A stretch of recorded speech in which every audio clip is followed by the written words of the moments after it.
Hey, church, question for you. Who do you hang out with? Who's the closest friend that you have? Maybe it's a brother, maybe it's a sibling, maybe it's just somebody you spend a lot of time with. You know, who we hang out with matters, and Jesus, in his time, hung out with a lot of crazy people. See, throughout his time on the earth, he was constantly criticized for hanging out with the lowest of the lows, for hanging out with tax collectors and prostitutes and beggars and outcasts. You see, this led to an interaction in a parable that we see in Luke 15.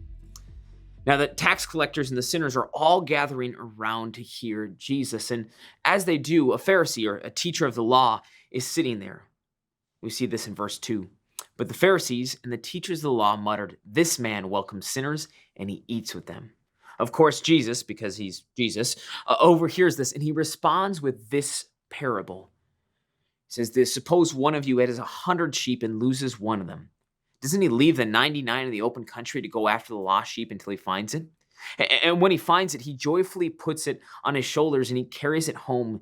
And then he calls his friends and neighbors together and says, "Rejoice with me. I have found my lost sheep."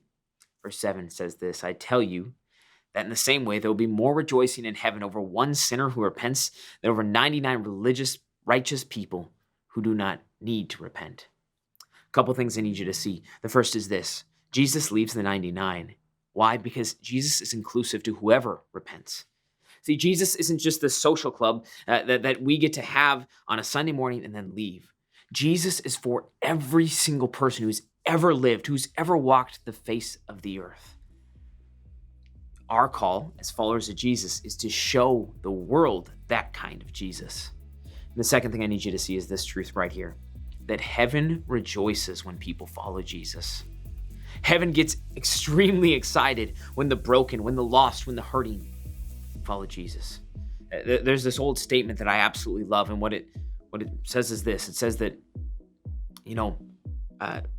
healthy people don't need a doctor. Sick people need a doctor.